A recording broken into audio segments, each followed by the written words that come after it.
Hello, my name is Caroline Ferguson, and the article I chose is entitled Adjusting Grades, Let Ethics Be Your Guide. It was written by David L. Martinson, a retired professor from Florida International University who taught journalism law and ethics at the college level for more than 35 years. Martinson has published many journal articles which focus on secondary school education. The following key ideas summarize this article. Oftentimes, the grade a student receives in a class is not truly reflective of what that student learned. The second key idea the author supports is that teachers may consider subjective factors when assigning grades to their students, such as behavior and enthusiasm. The author also stresses the importance of clearly communicating with students and parents regarding course expectations, as well as any subjective criteria that may be used to adjust marks.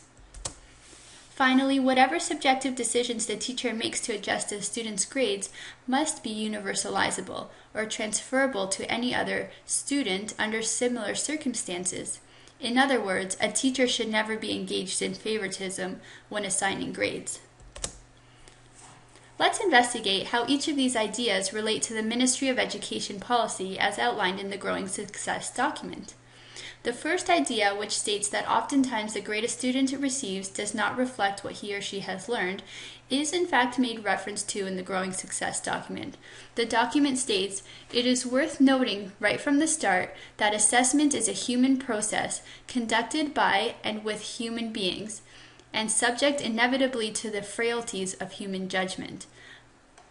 The second key idea in the article states that the classroom teacher has an ethical and moral obligation to move beyond a legalistic mindset and consider all factors that are relevant to evaluating a student's performance, such as the level of enthusiasm of the student,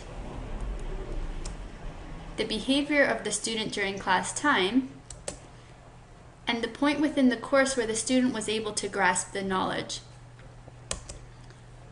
But what does the Growing Success document say about using such subjective factors in evaluation?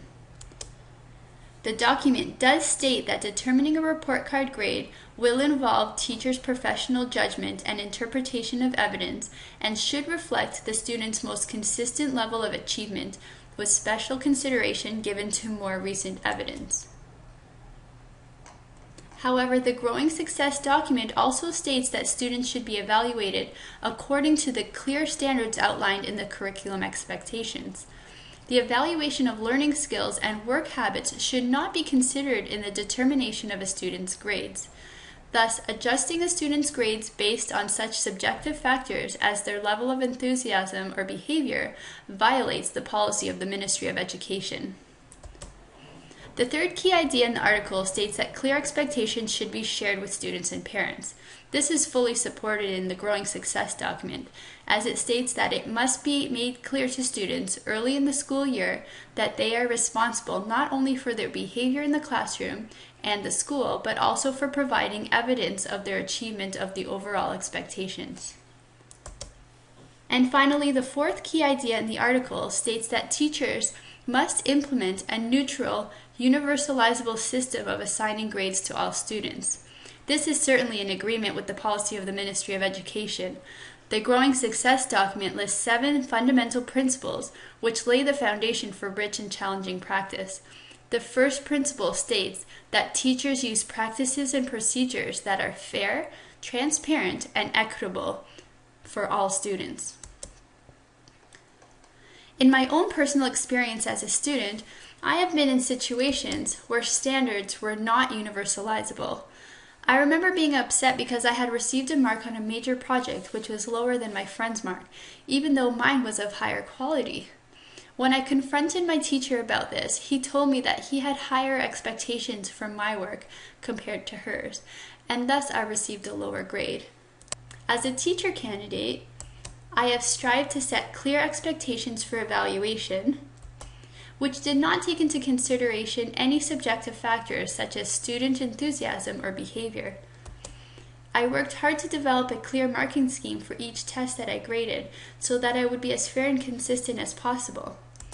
However, after going through each marked test with my associate teacher, I was shown that marks allocated for each question did not always reflect students' knowledge. Oftentimes, I assigned very low grades for particular questions, which was consistent with the marking scheme that I had developed.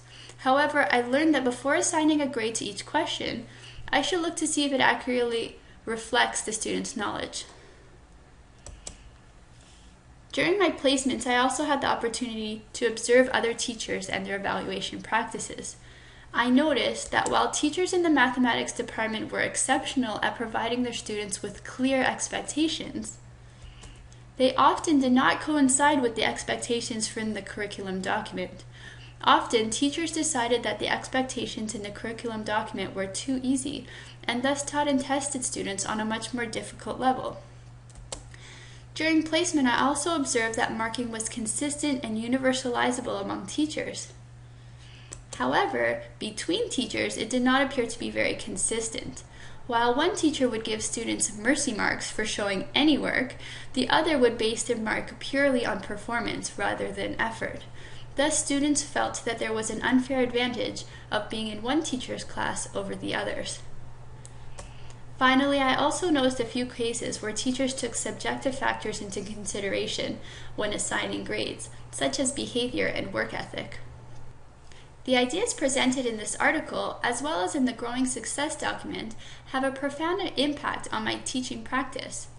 With these ideas in mind, there are many things I will now consider when evaluating students. I will ask myself, did I make my expectations clear, and were they based on the curriculum documents? Does the mark I assigned for each student reflect their learning? And was there consistency in evaluating all students in my own class as well as with other classes in the school? By addressing these questions, I will be working in accordance with the Ministry of Education policy, with the aim of maintaining high standards and improving student learning and achievement.